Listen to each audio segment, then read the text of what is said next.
A big welcome to all of you. I'm Ayeda, the creator of the Sufi Tarot, and I'm so happy to have all of you here with me today on such an important day, the day that this deck and book are being launched, a project so dear and so close to my heart. This is my first Hay House publication, and let me begin by telling you a little bit about myself. I have been a journalist for 34 years. I've been immersed in the Sufi tradition for 30 years. And for the last 18 years, I have been guiding and teaching and running my own Sufi center. So the next question is, what is Sufism? What is the Sufi Tarot? Sufism is the mystical branch of Islam.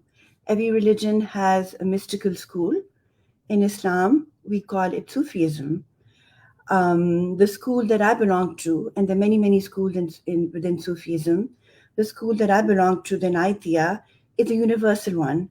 So we believe that Sufism is not limited to any one religion, but is really the core and the essence at the heart of every religion. We recognize every prophet, every tradition, every religion, and believe that the path forward is the path of spiritual liberty. Another thing which makes Sufism distinct from other mysticisms in the East is that there's no renunciation.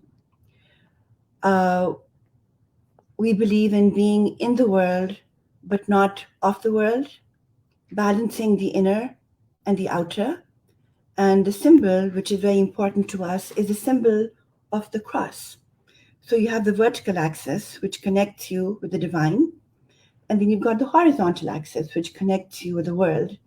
And it is the converging of the two that brings us into perfect balance. And that is what we are trying to do here, bring the inner and the outer together. So, how did the Sufi Tarot happen? It's a bit of a strange story. It was the first year of the pandemic.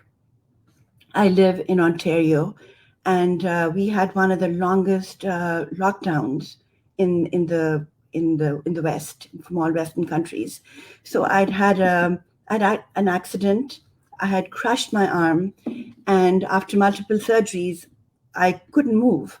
So I was indoors, unable to move, and I found an old Rider Waite tarot deck at the back of a bookshelf, and I dug it up and I started shuffling with my left hand. And I loved the way they spoke to me. I loved how each one was a message, each one was a quality, an archetype. They were talking to me, they were telling me how to get through this difficult time.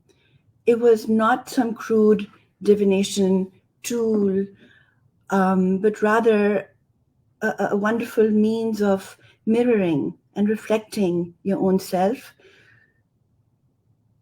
to shed light on your own tendencies, your own qualities, your own inclinations, your own patterns, and really help me get through that time.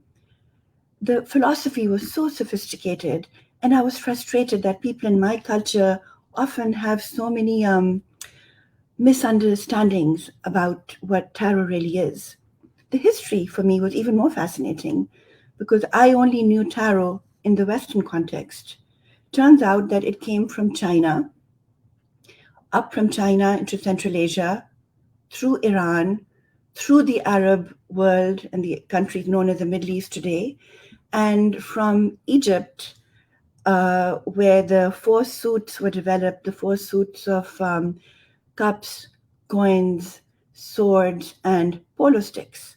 Wands were known as polo sticks, and that's a Central Asian influence because that's where they would play polo in the 1300s. In the 1400s, there was this incredible cultural exchange between Europe and the Middle East, an intellectual exchange at the time of Moorish Spain.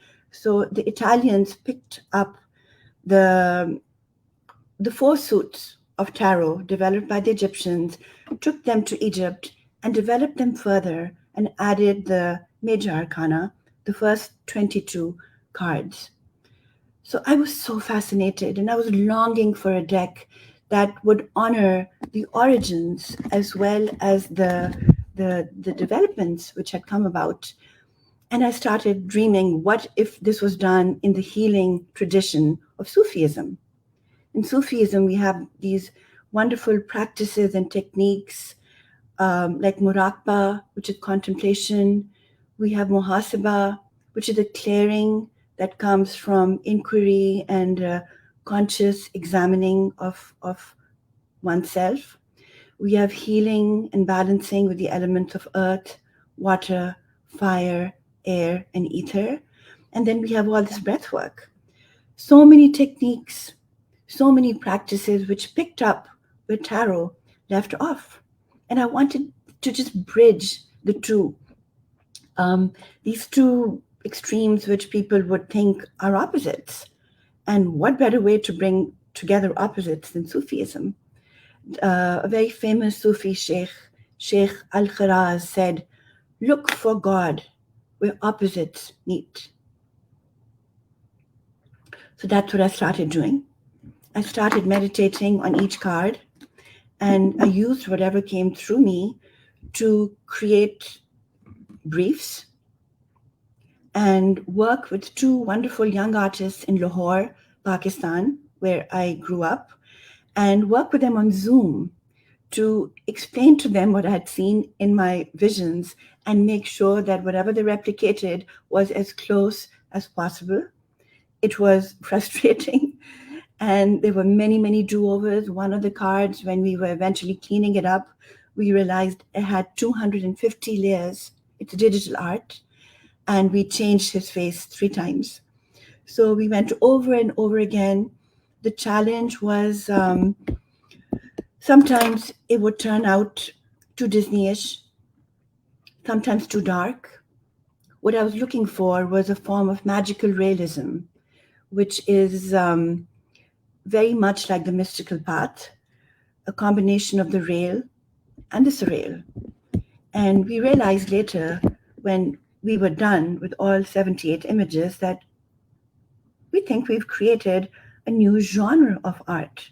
It's digital art which reflects lived Sufism, not antiquated, archaic, ancient images from times gone by, but lived Sufism, one that depicted real people who are going through this mystical path, not the exoticized Orientalist visions of what somebody from the East who's mystical should look like either.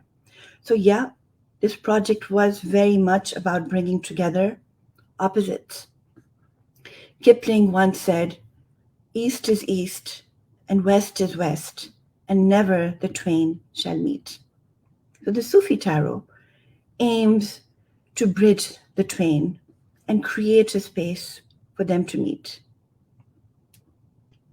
Hopefully it will be a bridge between cultures, between the past and the present, between the inner and the outer, between our souls, and most importantly, between the healed and the unhealed parts of our being. So as Rumi says, are you ready to begin the journey within yourself? The journey in tarot begins with the Fool, the Fool's journey. Except there's nothing foolish about her. There's nothing foolish about the trusting openness that she embodies. So the figure we see here represents the simple, childlike innocence of the soul in search of truth. Let me move it a little bit closer. Here we see her taking her first step of a journey, propelling herself forward into the vast expanse of the sand, almost like she's leaping into the void. You see that there's a cliff that she's on. Is it faith? Is she naive? Will she be taken care of? And we see this sprawling desertscape. And what that represents is the unlimited potential of the possibilities that lie in front of her if she learns to surrender. So she is safe, she's protected, and she knows it. See the symbolism here. This card depicts the elements of earth, water, fire, and air with her wind through her hair. These elements are central to the Sufi philosophy. Rumi tells us that earth, water, fire, and air, to us they seem lifeless, but to God living. So we see her with her palms up, facing upwards, receiving, receptive, open to whatever the future holds. She has no belongings except the bag of truth. She's traveling lightly, and this is a reference to the process of unlearning on the Sufi path. You go deeper and deeper into your heart, and you excavate beliefs and patterns which are not aligned with your higher good. So you unlearn, you unburden, you lighten your load, and you thrust yourself forward into the vast expanse of whatever the future has in store for you. And when you untie the knots in your heart, which are there from previous experiences and trauma, there's a healing of the soul. When you learn to surrender and make yourself vulnerable and open to whatever the outcomes are, you are carried forth effortlessly on your journey. So why do I call the fool the salik? The salik is the Arabic word for the journeyer, somebody who's on the path. And what she embodies in the Sufi perspective is something we call tawakkul. It's a kind of faith that you feel in your bones, that you know that you are protected, you know that you are safe. Yes, you are on the edge. And some people might even say you're foolish, but you know that you're going to be okay. And the birds above her represent all of nature, which comes together to ensure your safety as you move forward. So I picked one card from the major arcana, and since this is also the cover of our deck, I thought this would be a good way to begin. So now we begin our journey into the element of earth, water, fire, air, and the suits which represent them. The first one is staffs. These are the back of our cards. It took 2 weeks for us to get this design right. But we jump into fire now. The 9 of staffs. What do we see here? It's a woman with pretty tense body language. Her expression is not very peaceful.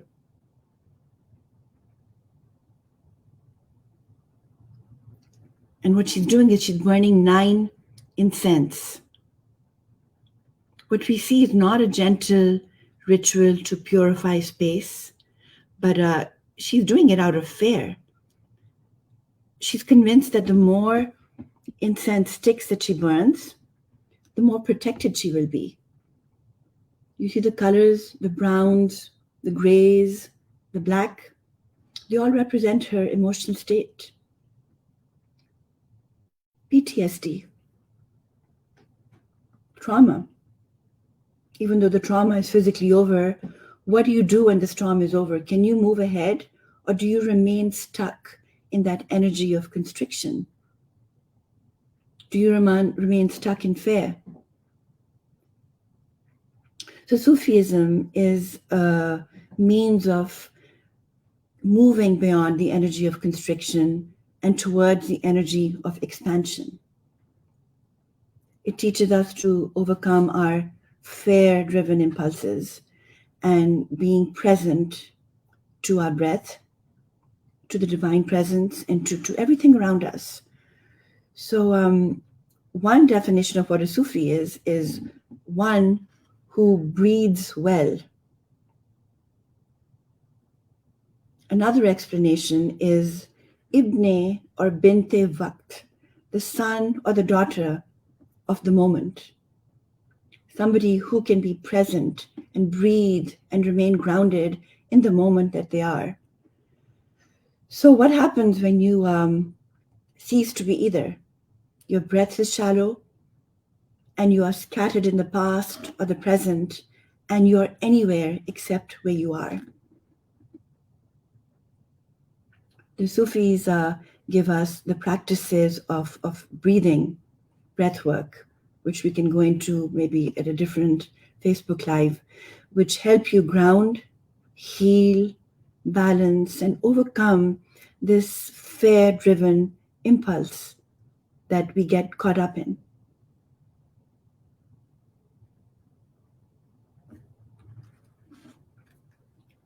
So we move on to our next card, the element of water, which is represented in the suit of cups.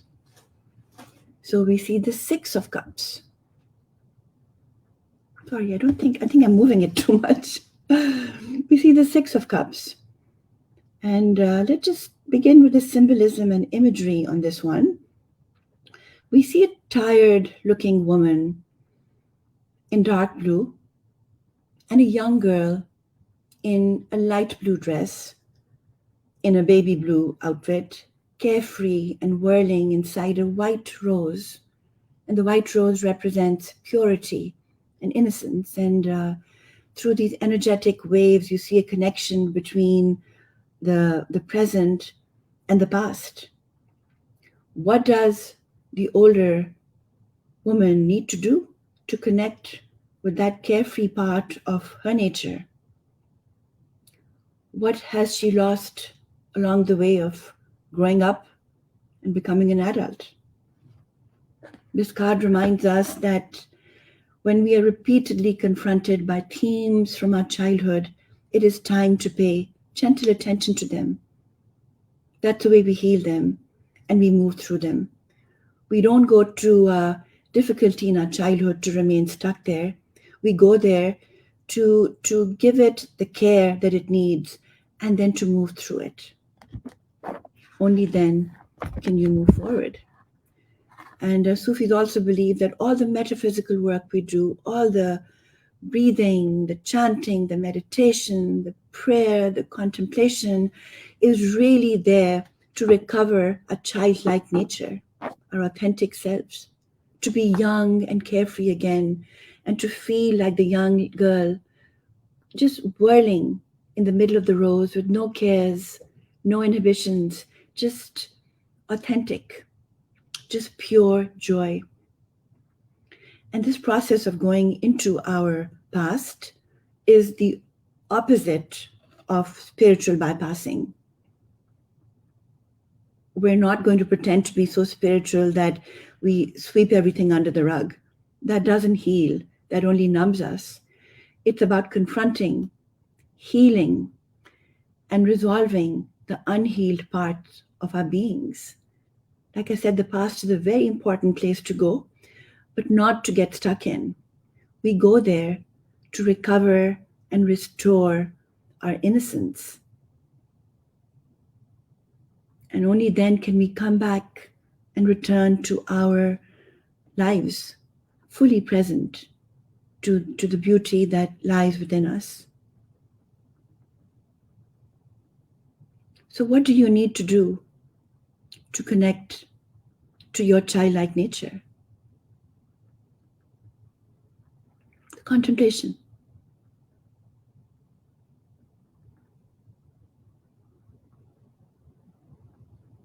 What do you need to do to connect to that state of pure, wild abandon?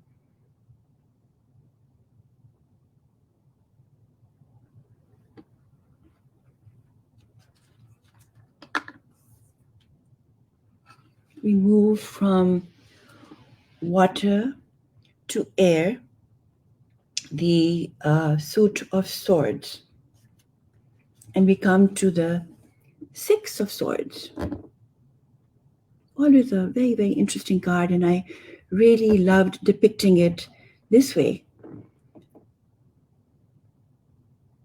As you can tell, there's a person, and we tried very hard to make it so that there was no gender.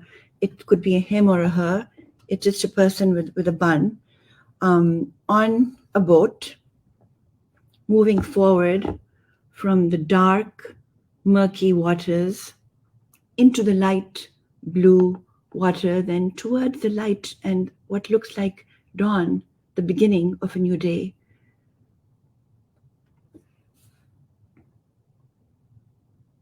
The ominous looking waters are turning into a blue, and the darkness turning into light also represents the emotions of the person who's sailing away from the dross of the past.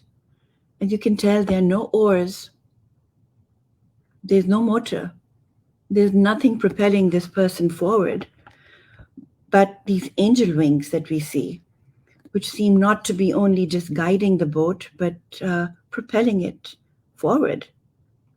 You can see that the swords have been thrown, placed at the bottom of the boat. They're no longer needed. It's time to move into a more harmonious time. The angel wings that we see are based on the ancient Egyptian symbol called the Frabashi, and it represents divine protection of the guardian angel. So you can see there's a heart with wings. This is also the logo of my Sufi order, the Inaitiya, the heart with wings, because it's when the heart is free that it can soar upwards. So what does this mean for you? Moving from the dark into the light. It's a bit of a cliche, but what does it mean for you in your life? The word Sufism is not a noun. Sufism is a verb. It's a process, the alchemy of transforming suffering into joy. It's something we continue our whole lives. How do you transform your suffering into joy?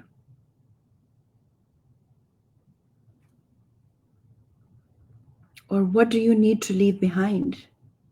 What is the dross of your past that you need to realize is over and move forward into that beautiful sunrise and the beautiful new day?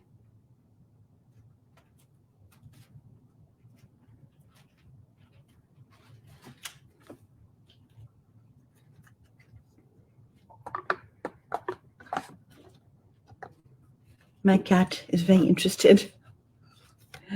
We move to the element of earth, which is depicted in the suit of coins.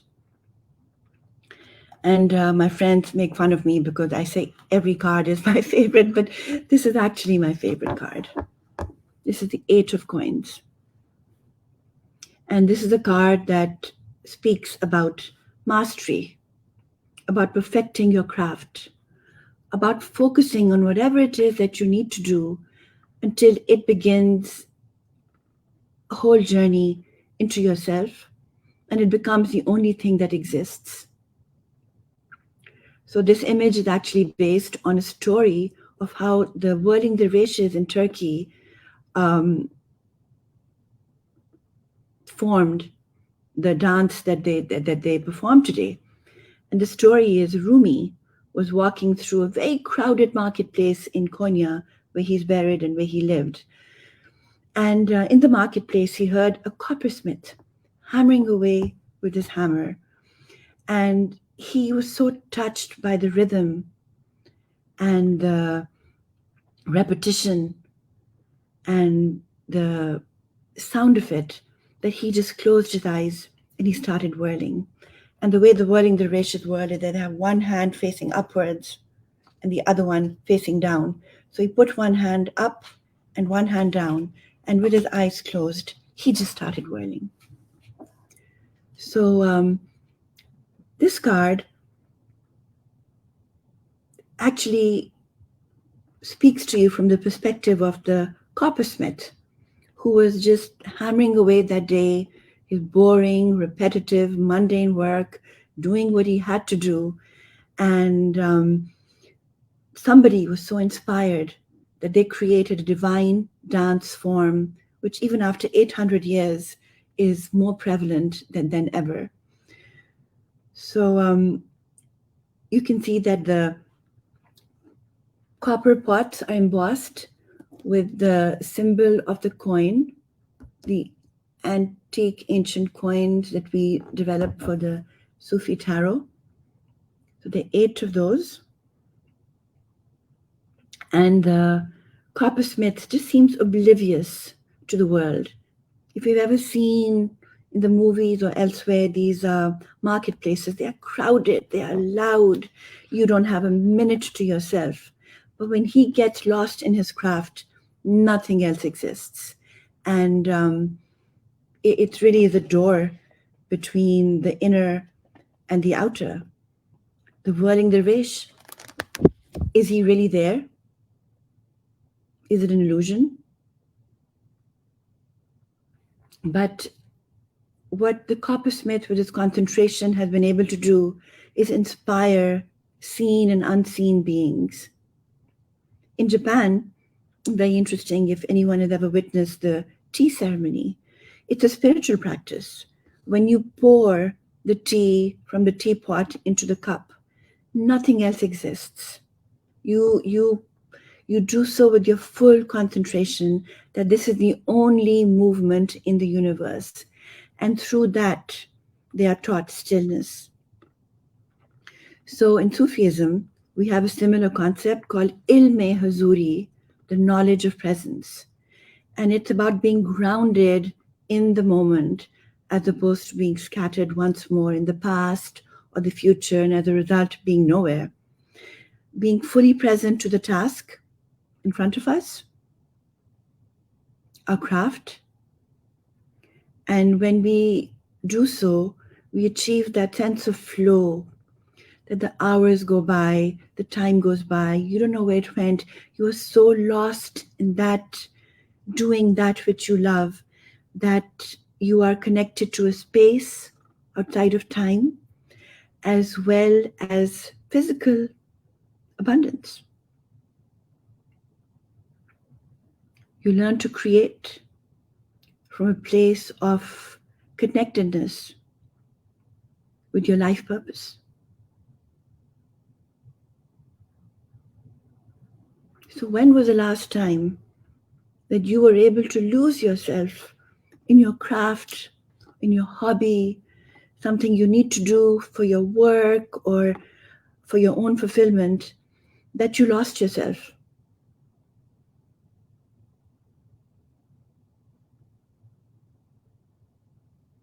What is your relationship with mastery?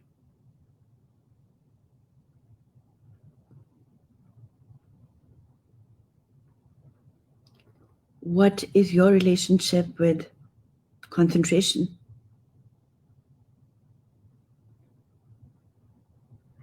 And what inspires you?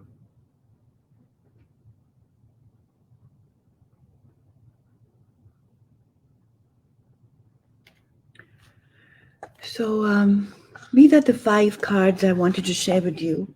One major arcana and one from each suit. And instead of me sitting up here and doing all the talking, I'd love to have a discussion. So if anyone has any questions, I would love to go through them together, see where you are and how we can meet.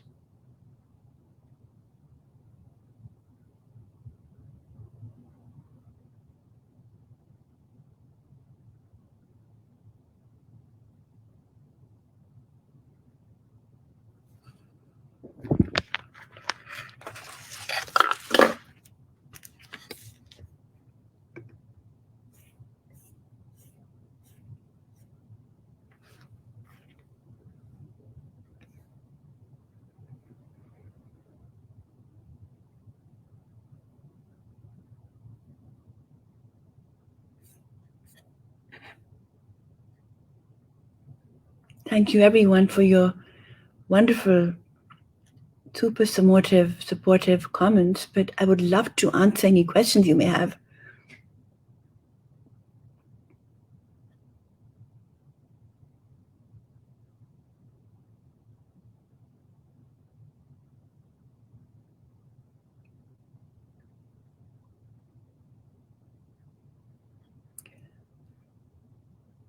Um, Julia Bush, I'm so glad that the interpretation of the Nine of Wands spoke to you.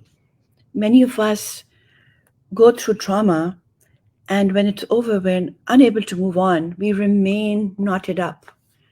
So it's just so good to be aware of the knotted upness and employ our own techniques of unknotting and learning to breathe well in a way that we can be grounded in the moment and not still stuck in negativity.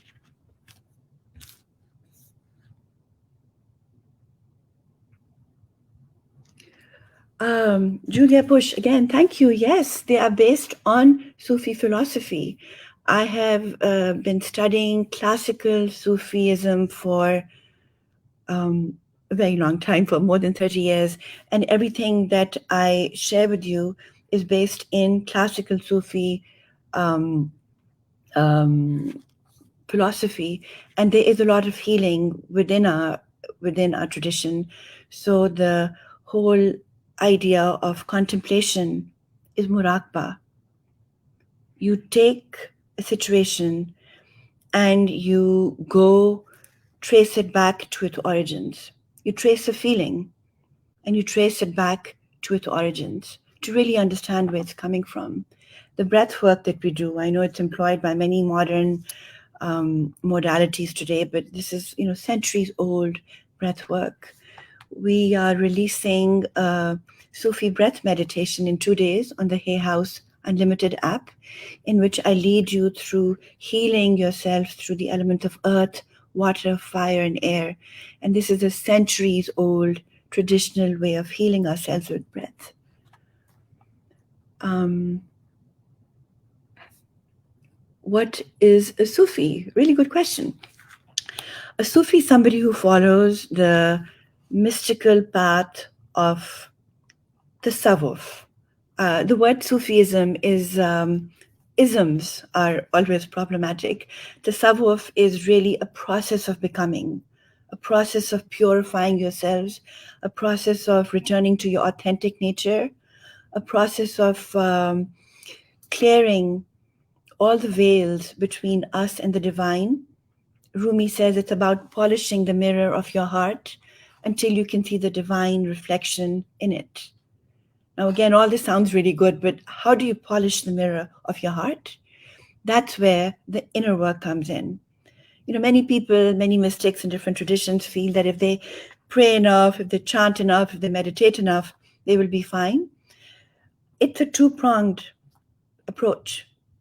The inner work is extremely important. If we are carrying all these negative impressions from the past, it's going to be very difficult for our meditations to be as deep and as meaningful as if we have done the clearing and then we can get to them.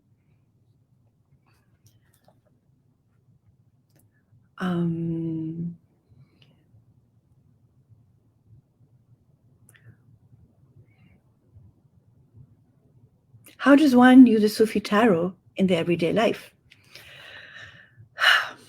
I don't know where to begin. I use it every day. Every night before sleeping, I take these beautiful cards and I shuffle them. Sometimes there's a challenge. Sometimes there's no challenge. Sometimes it's as simple as saying, oh God, universe, whatever appeals to you, what is the guidance for me? What advice? What do I need to know at this stage in my life, at this juncture? And for me, I can tell you each time I get the same card, and that is the card of temperance, patience, sabr. And that's been very, very challenging for me, practicing patience while I waited for this incredible project to come through.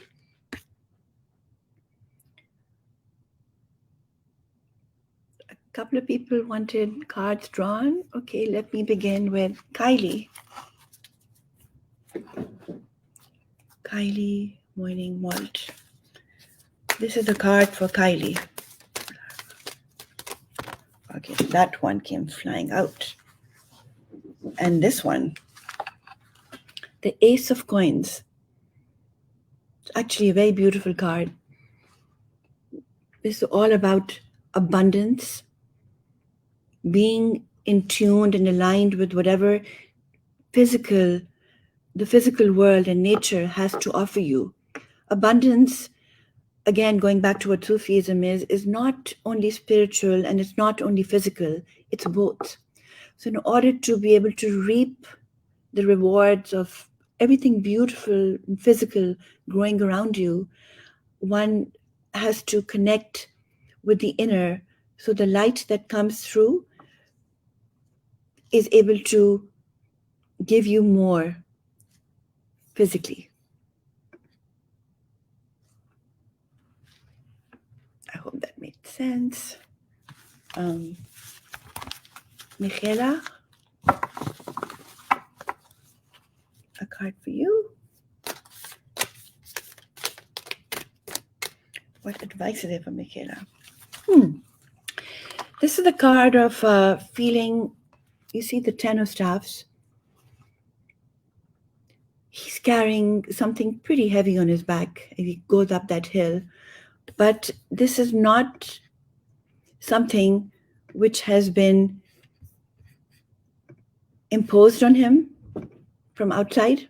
It's a choice. So sometimes we take on more than we need to. And this is the card of stepping back and of self-care and really being in control of how much we take on and knowing when to say that my cup is full, my hands are full. I don't need to do that much. I don't need to burden my back. I know when to step back. I know how to honor myself. The body in Sufism, we are told, is the divine temple. So if you do not honor the body, you're actually desecrating the divine. So when we take on too much, when there's no reciprocity, when we are always giving, that burden can really dim our light. So make sure you don't do that.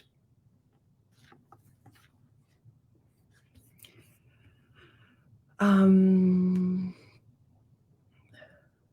going to try and get to everyone.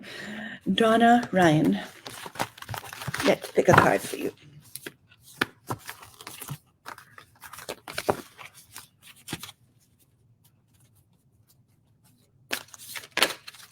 Oh, this came out flying. Let's put that away. Okay, this came out flying again. The same card flew up. This is the Son of Coins, and in traditional tarot, it's called the Knight of Pentacles. This is about the quality of being very earthy, a bit slow, a bit deliberate, attuned to nature, not so much up in the air, but really connected to that which needs to be done.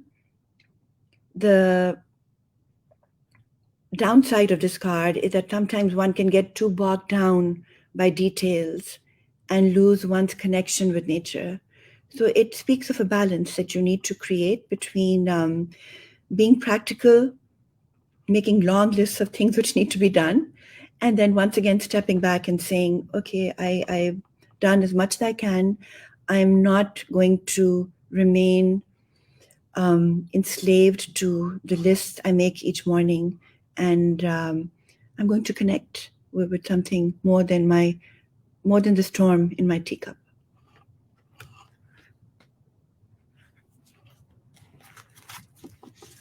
Nia Alvarez. Oh, that came out flying. This is the Eight of Swords. I'll tell you a funny story about the way this card was made.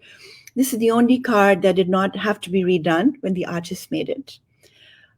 This, you can see there's a woman who's standing behind what looks like bars, but they're not. They're just 8 swords. She can walk either to the left or to the right, but there's something in her thinking.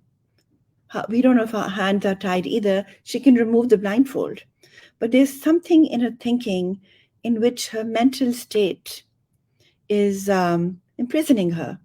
Not so much the circumstances, it's her way of thinking. So this card tells you that with your mind, you can really break free from whatever you think is holding you back, because it actually really isn't. They're just swords. It's not a jail. You can just walk to the left, to the right, be creative, find a way to walk away. It's all about using your mind. And the obstacle is within, not without, which is always good to know. Cheryl, who has the birthday coming up.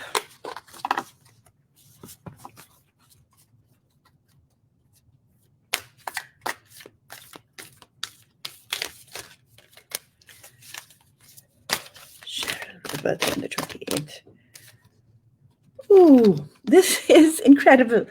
So for your birthday, this is the card of judgment. And in traditional tarot, you see these naked bodies flying out of these tombstones and the angel of death playing the trumpet. We have a different take on this in Sufism. In Sufism, you don't need to die to be reborn. Every breath that you take, every moment that you exist is a chance to reincarnate and reinvent yourself. All you need to do is be inspired. So instead of the angel of death, we have this lovely woman playing the ney, the Persian or the Turkish flute, and you can see the sound waves around her. And the sound waves are inspiring these tightly wound up cocoons to transform into butterflies. So this is a card about new beginnings, about rebirth. And it's just incredible that it's your birthday. And this is a card of rebirth. It says every breath that you take is really your birthday. So don't wait once a year to celebrate. Allow yourself to be inspired by that which is beautiful and let it transform you. So what a lovely message for your birthday.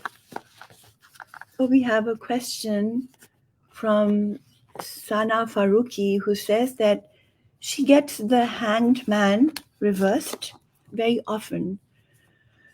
So the hanged man, it's really interesting, is not the hanging man. He's a hanged man. So when you are hanged, it's not somebody who's been tied up. He's doing it voluntarily.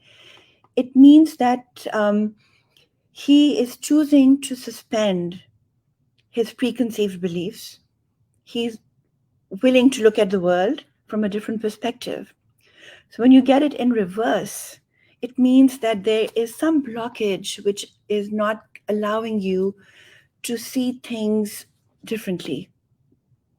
There are some, perhaps some rigid, calcified beliefs which need to be re-examined. Are they really the gospel truth? Don't hang yourself upside down, but it really helps to see things from a different perspective.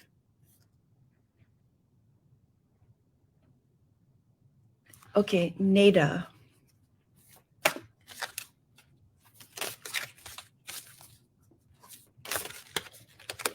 Neda.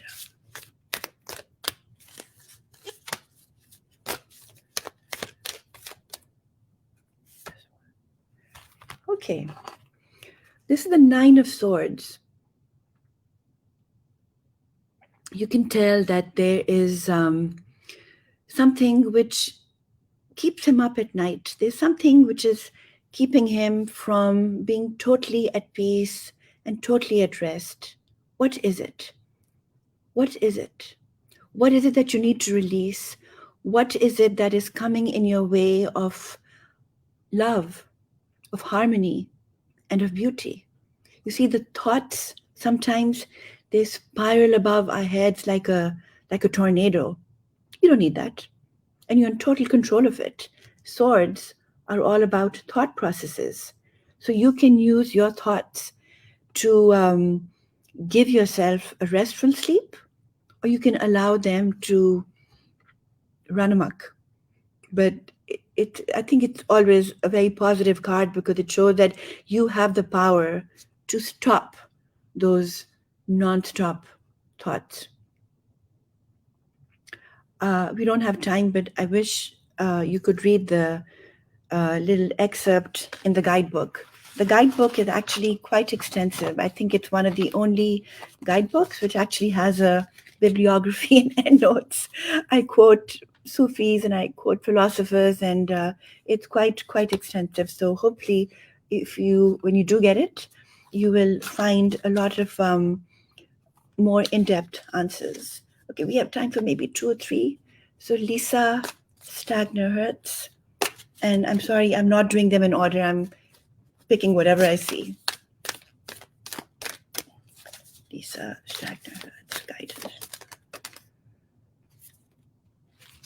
Okay, so this is the Two of Staffs in reverse. So what that means is, I hope you can see this. I had to work so hard to, instead of having a globe in her hand, you can see this more. There's a map of the world which has been superimposed. There it is on the desert landscape. So she's standing in one place, but her mind is elsewhere. Some people call it the card of wanderlust, of being somewhere, but really planning to be elsewhere. And while planning is always positive, excessive planning can really take you away from the moment, the ilme hazuri, or the knowledge of presence where we get our power from. So I think it's asking you to find a healthy balance between planning for the future and being where you are now. Okay, let's do 2 more. Maria Mercedes.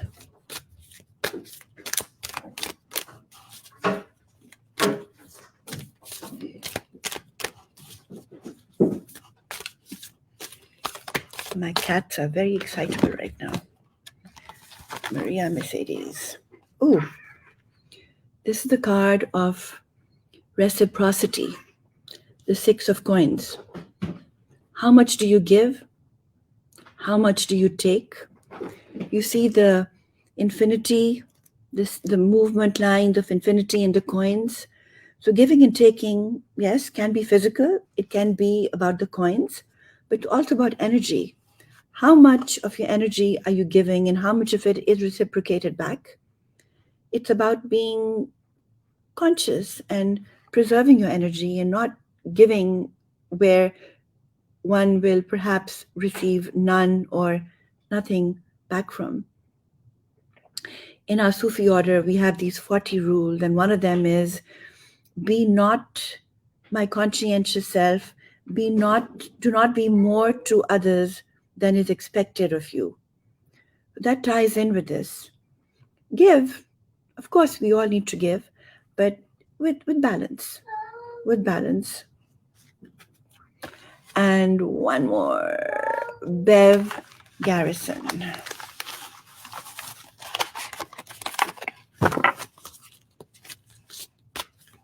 Bev Garrison. Okay, this came out quite easily. Oh, this is another one of my favorite cards, but you'll hear me say that a lot. This is the Hermit, and we call him the Darvish. The Darvish.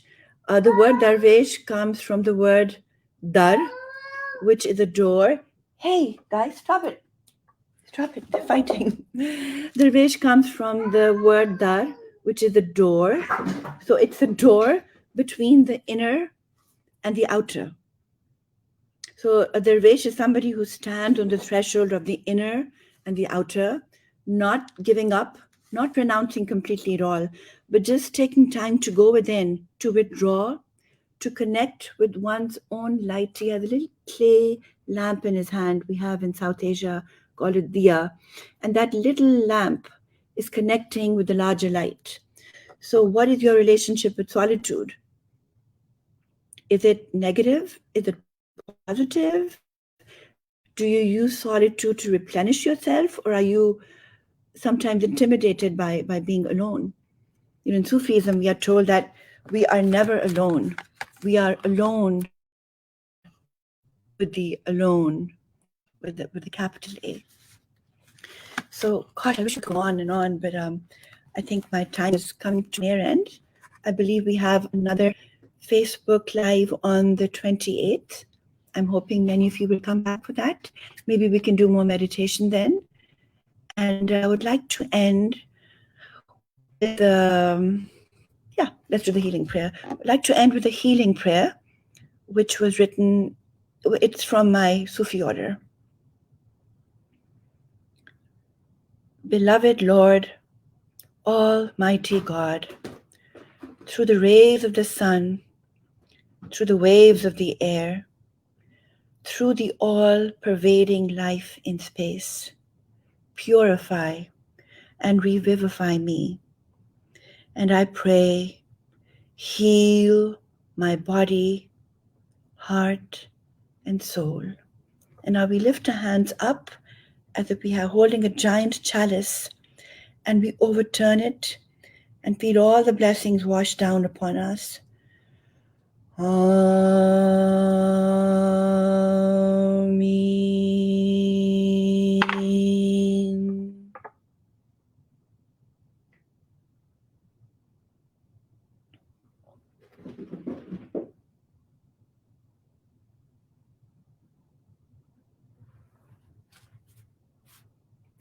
Thank you so much.